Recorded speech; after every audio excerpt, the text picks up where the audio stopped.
Olá pessoal, tudo bom com vocês? Eu hoje vim falar um pouquinho sobre o que seria uma disciplina que dá uma educação empreendedora para o seu filho. Então, muita gente quer ter um filho autônomo, criativo, né, que vai atrás dos próprios sonhos, que toma a iniciativa desde que não seja quando ele é criança.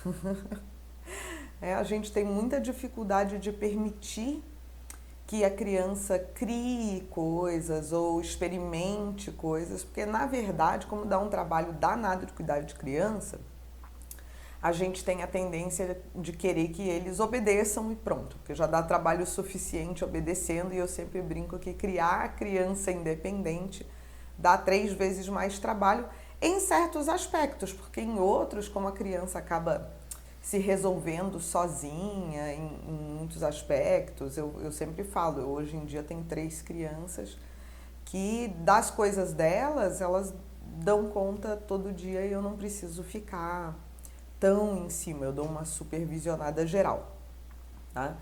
Mas no comecinho, difícil, né? Então você vai deixar a criança comer sozinha, faz aquela sujeirada, leva 3 horas para fazer uma refeição. Então a gente tem uma tendência a querer que a criança faça, deixa eu dar na boca, deixa eu colocar para você, deixa eu te servir, que a coisa anda melhor. E aí, além de ter esse trabalho todo extra, a gente tem uma outra questão, que é, nós viemos de uma criação punitivista. Ou, digamos, até em alguns casos, não era o meu, né? Porque lá em casa era, se fez certo, não fez mais que obrigação, se fez errado, tomava castigo e palmada. Mas em alguns casos, os pais são até behavioristas, né? Que o behaviorismo é uma linha que vai trabalhar em cima de punir o comportamento errado e premiar o comportamento desejado, né? Para que a criança comece a querer cada vez mais fazer o comportamento certo, ou o desejado por mim, né? E cada vez ter mais medo de fazer o comportamento errado. Então eu gosto sempre de refletir com os pais, é uma coisa que eu sempre brinco, que nas minhas palestras presenciais rolava, que era assim, tem um auditório cheio. Gente, quem é que quer ter um filho que obedece? Aí todo mundo levantava a mão. Aí eu dizia, e quem é que quer criar um adulto obediente? E aí as mãozinhas iam murchando.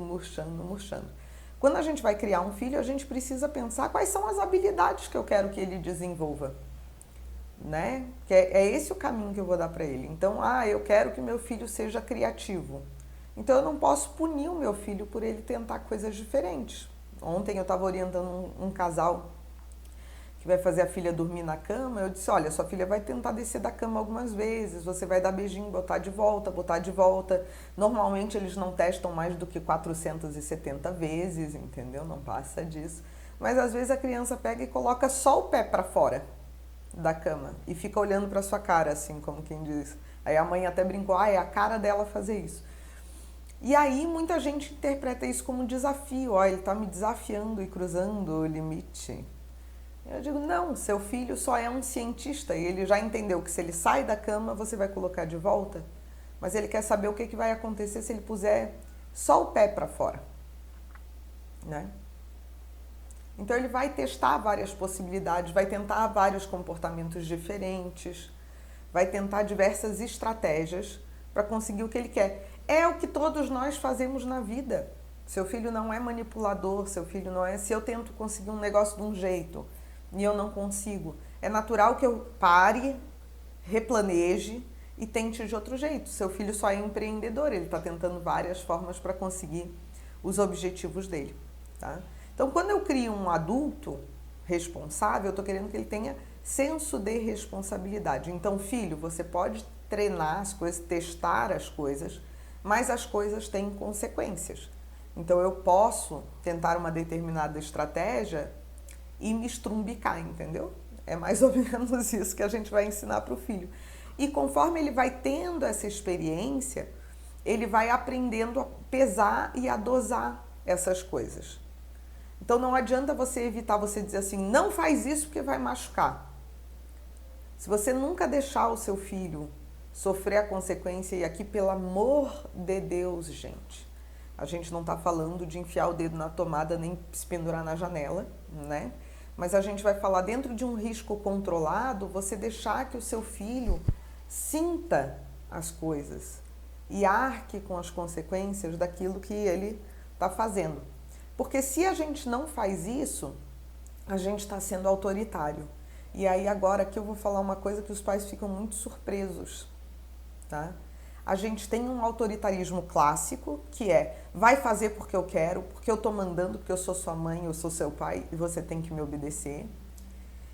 E esse é um autoritarismo muito fácil da gente entender. E eu imagino que se você está seguindo a minha página, não é esse tipo de criação que você quer dar para os seus filhos. Embora, claro, a gente às vezes escorrega, né? Mas normalmente quem me segue está buscando outra forma de criar os filhos. Mas esse é o autoritarismo clássico, que a gente logo associa com a criança ter uma falta de personalidade, porque ela não tem espaço para se expressar, ela tem falta de iniciativa, porque ela vai começar a ficar esperando ordens, ou ela, se ela tem uma personalidade mais forte, vai ficar brigando com você o tempo todo. Que aí a gente vai ter aquele conflito, aquela criança que bate o pé, que ela vai pro castigo. Eu já vi criança dizer pro pai e pra mãe assim, então me bate. Eu vou fazer o que eu quero. Se você vai me bater por isso, pode bater, que eu vou continuar fazendo. Então, a gente tem essas duas opções. Agora, tem um autoritarismo que as pessoas não percebem, que é a superproteção ou o convencimento. Quando eu fico tentando não deixar meu filho fazer as coisas para que ele não sofra as consequências daquilo. Então, a semana passada eu estava atendendo uma mãe e o nenenzinho pequeno e não queria deitar. Estava sentadinho, né, 9 meses, sentadinho, e a mãe queria deitar ele, e quando deitava ele, ele ficava brabo e sentava de novo. Eu disse, não deita ele, deixa ele resolver. Ai, mas ele está dormindo sentado, ele não quer, eu fico angustiada. Exatamente, ele não quer. Qual é a consequência se ele não quer deitar? É ele ficar sentindo esse sono ali. Ah, eu largo a criança? Não, você faz carinho, você dá beijinho, mas você não obriga ela a não sentir a consequência daquilo que ela quer. Ah, Renata, então isso a gente faz desde bebê? Sim, dadas as devidas proporções, obviamente, né? Então um bebê dificilmente vai resolver ir para o berço. Mas eu noto que ele está cansado, eu levo ele para o berço, mas só quem vai decidir deitar e dormir é ele, não sou eu. A mesma coisa com crianças, eu já fiquei com crianças, tinha uma criança que eu atendia que era transtorno do opositor desafiador e ela ficou horas em pé na cama. E os pais do lado, fazendo carinho, com calma, sem dar bronca, mas diz, filho, você vai deitar a hora que você quiser. E a criança começa a arcar com a consequência daquilo que ela fez de ficar em pé, que é sentir aquele cansaço, e aí ela vai decidir que o melhor para ela é deitar e dormir. Se você pega e deita, se você obriga seu filho a comer, se você obriga seu filho a vestir o casaco, se você obriga o seu filho a fazer a tarefa de casa, quando a gente está fazendo os mais velhinhos, a gente não está deixando ele arcar com as consequências. E eu não estou criando um adulto responsável. Ai, mas Renata, ele vai ficar sem fazer tarefa? Eu digo, meu Deus, que problema numa vida escolar inteira você deixar de fazer a tarefa 2, 3 vezes. Será que é um problema? Ou será que isso não é uma experimentação necessária para ele chegar lá, perceber que todo mundo levou a tarefa e ele não? Que a professora vai falar com ele, que ele vai ter que explicar aquilo, que ele vai ter que fazer aquilo, que aí é uma coisa que eu oriento as escolas. Eu disse, tem que fazer, tem que fazer. Então a criança vai ter que fazer a tarefa, né, em outro horário e ele vai arcar com as consequências daquilo que ele fez. Tá? Então, quando eu estou criando um adulto empreendedor, né, que não precisa ser empreendedor, não precisa ser empresário, né, mas alguém que empreende na própria vida, que vai atrás, eu tenho um sonho de fazer isso. Como que eu vou chegar lá? É a gente permitir que essa criança desenvolva essas características de criatividade, de autonomia, de responsabilidade para pesar as consequências do que ela faz, né? A gente permitir que ela trace planejamentos e coloque esses planejamentos em em prática, né? Então, por exemplo, a Helena abriu agora a lojinha dela, Troia, de vender os desenhos. No começo vendeu um monte, agora ela falou, ai mamãe, um monte dos seus clientes comprou meus desenhos, mas agora eu preciso arrumar meus próprios clientes, né? Então ela fez um suporte de celular e aí tá filmando os desenhos e postando mais, que é para chamar a atenção das pessoas e tal, divulgando entre os amigos da escola. Então é importante que eu deixe, mesmo que ela dê com os burros na água e que não venda nada. Se isso acontecer, vai servir para ela sentar depois, pensar o que podia ter feito diferente para mudar a estratégia e fazer da próxima vez de outra forma. Isso a gente faz desde que ela era neném. Então ia subir no parquinho, com 2, 3, com 4 anos, enfim. Ia subir no parquinho, caía da rampa. E claro, eu estava do lado, eu segurava, mas às vezes ralava um joelhinho, uma coisa assim. Ai, não quero mais brincar aqui. Por que você não quer brincar mais aqui? Vamos pensar num jeito de subir se segurando melhor? E aí a criança vai. Então, quando a gente quer criar um adulto autônomo, empreendedor na própria vida, a parte mais importante é nunca, prestem atenção aqui comigo, nunca punir o erro. Nunca vai punir o erro do seu filho. Você vai aproveitar o erro para ajudar ele a replanejar. E é ele que vai replanejar, não é você que vai dizer assim, ó, deu errado porque você fez assim, agora vamos fazer do meu jeito. Não, filho, o que você acha que a gente pode fazer diferente? Como que pode fazer? Isso a partir de uns 3 anos a gente já consegue. Como que você quer fazer para não cair de novo, para não quebrar de novo, para não machucar de novo? Né?